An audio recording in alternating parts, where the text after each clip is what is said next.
Wa ammal asmanu az-zahabu wal fiddah. Wa ammal asmanu dan adapun barang-barang berharga, bisa disebut dengan barang-barang yang bernilai mata uang, barang-barang yang punya kurs ya, nilai mata uang. Itu pasaiani ada dua macam. Yang pertama adalah az-zahabu, emas, wal fiddatu dan juga perak.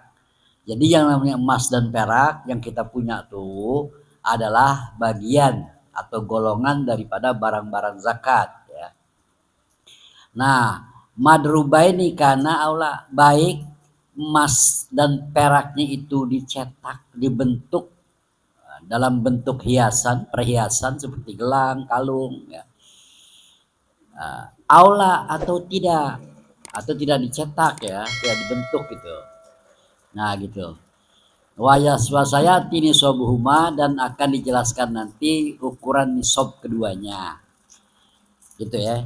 Nah, untuk emas dan perak wasara itu wujubiz zakati fiha, adapun syarat-syarat wajib zakat pada barang emas dan perak ai al asmani, yaitu barang-barang berharga. Nah, syarat emas dan perak yang terkena zakat itu khamsatu asya. Ada 5 macam. Yang pertama adalah al-islamu, yang memiliki itu adalah beragama Islam.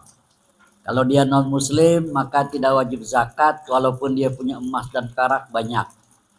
Kemudian wal hurriyatu, dan dia merdeka, artinya bukan budak. Kemudian wal milkul tami, dan juga memiliki hak milik yang sempurna. Hak milik pribadi, tidak ada campur tangan orang lain. Dan bukan barang gadaian atau barang kreditan ya. Kemudian wan nisabu, dan satu nisab. Satu nisab itu sama juga dengan 84 gram ya.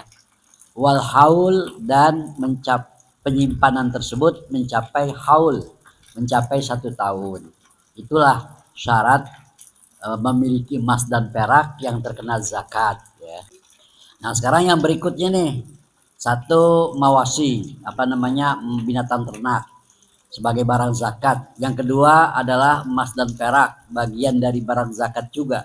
Yang ketiga apa? Wa amma zuru', dan tumbuhan pertanian, persawahan ya. Wa aradal musonnifu biha, yang dimaksud oleh musonnif tentang zuru'.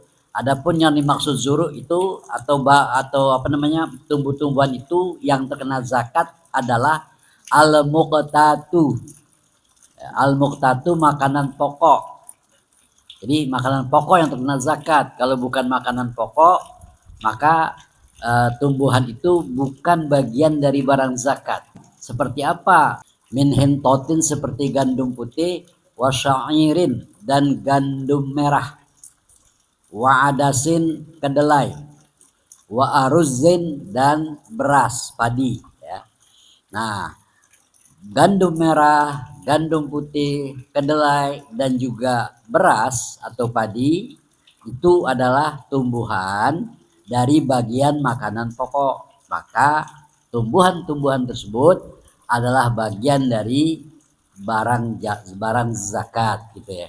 Nah, kemudian wakaza, demikian pula nih mayuktatu, makanan pokok, ikhtiaron, yang dalam keadaan ikhtiar ya. Dalam keadaan memang sudah dijadikan sebagai makanan pokok, walaupun dia itu bukan sejenis makanan pokok, tapi sudah dijadikan pilihan. Nah, dalam keadaan normal dia dijadikan makanan pokok. Apa contohnya? Kazarrotin, seperti jagung, wahimsin, dan biji-bijian ya, kacang-kacangan. Nah, itu bisa juga kadang-kadang dijadikan makanan pokok dalam keadaan normal, bukan dalam keadaan darurat gitu kan. Seperti di Indonesia kan ada yang makanan pokoknya jagung. Orang mana itu jagung? Madura ya, apa? Madura gitu kan. Atau umpamanya sagu. Sagu juga ada kan yang dijadikan makanan pokok seperti di Irian. Nah, itu maka sagu itu di Irian itu dijadikan barang zakat karena dijadikan makanan pokok dalam keadaan normal. bukan dalam keadaan paceklik atau darurat atau keterpaksaan, bukan. Memang jadikan pokok, ya, makanan pokok. Nah, ketika barang itu dijadikan makanan pokok, maka dia menjadi barang zakat gitu. Kemudian patajibu zakatu fiha bisalasati syaraita. Zakat apanya menjadi wajib. Menjadi wajib az-zakatu oleh melakukan zakat, membayar zakat fiha di dalamnya pada barang-barang tersebut bisalasati syaraita dengan 3 syarat. Ayyakuna mimma yazra'uhu, yang pertama adalah adanya barang-barang pertanian tersebut. Mimma yazra'uhu adalah bagian yang tumbuh ditanam, sengaja ditanam al-adamiyun oleh manusia. Nah, sekarang bagaimana? Fa in nabata, maka apabila tumbuhan itu tumbuh binafsihi, tumbuh dengan sendirinya tanpa ditanam, bihamli ma'in, seperti contohnya terbawa air. Nah, terbawa air lalu dikumpul di suatu tempat dan dia berkembang biak banyak. Nah, pokoknya ada beras biji atau gabah, padi itu terbawa air. Lalu dia berhenti di suatu lapangan gitu karena terbawa air. Lalu dia tumbuh banyak banget di pekarangan atau di sawah orang. Itu tidak ditanam, memang tumbuh sendiri, maka dia tidak terkena zakat. Au hawa, atau di bawah angin. Biji-bijian ini dibawa angin akhirnya jatuh di persawahan orang dan tumbuh banyak banget dah. Nah, bagaimana itu? Apakah terkena zakat atau tidak? Karena itu ditanam oleh angin, bukan oleh manusia. Syarat yang berikutnya, sehingga makanan pokok itu bisa dijadikan barang zakat. Syarat yang kedua, wa ayyakuna kutan mudakharan. Wa yakuna, dan adanya tumbuh-tumbuhan itu kutan sebagai makanan pokok mudakhoran, ya, mudakhoran itu yang awet, mudakhoran yang bisa tahan lama, bisa disimpan lama, yang awet, yang kuat, yang bisa disimpan lama. Seperti beras kita simpan setahun nggak apa-apa, kedelai kita simpan setahun, gandum kita simpan setahun juga nggak apa-apa gitu ya. Jagung barangkali kita simpan lama, kita keringkan nggak apa-apa ya. Wasabaka qoriban bayanul muqtati, dan telah lalu penjelasan mengenai al-muqtat, mengenai barang-barang ataupun makanan-makanan pokok. Wa kharaja bil quti ma la yuqtatu minal abrozi nahwil kabun.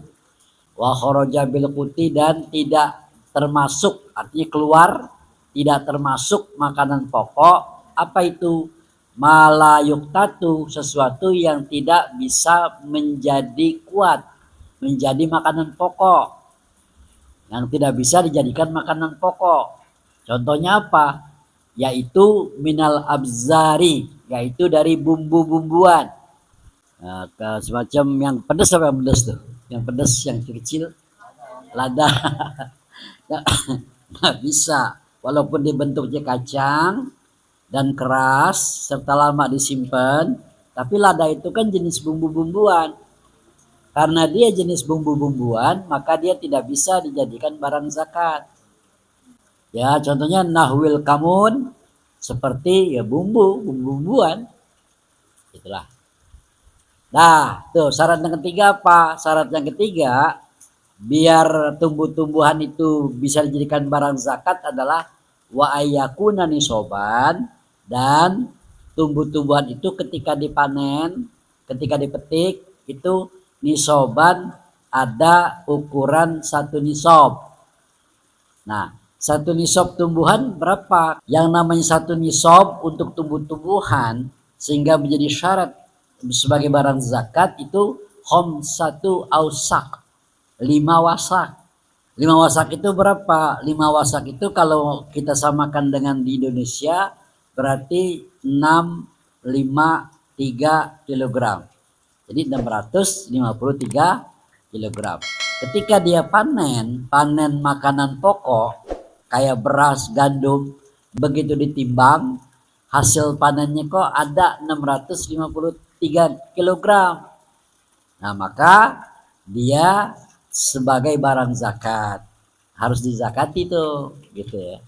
Nah, zakatnya berapa? Ya, nanti kita akan bahas di belakang. Entah 10% atau 5%, gitu ya, dari hasil. Kemudian syaratnya lagi apa? 653 kilogram yang dijadikan nisab, yang dijadikan satu nisab atau ukuran minimum di dalam menjadikan barang tersebut menjadi wajib zakat. Syaratnya kemudian la kisra alaiha. La kisra alaiha, tidak ada kulit terhadap tumbuhan tersebut. Jadi sudah bersih. Ukuran 653 kilogram itu sudah bersih. Nah, begitu ditimbang tanpa kulit, tanpa gabah, tanpa ranting-ranting daun-daunnya, nggak ada, udah bersih deh pokoknya. Nah, jumlahnya berapa? 653. Nah, berarti ukuran batas minimum untuk barang itu dijadikan sebagai zakat.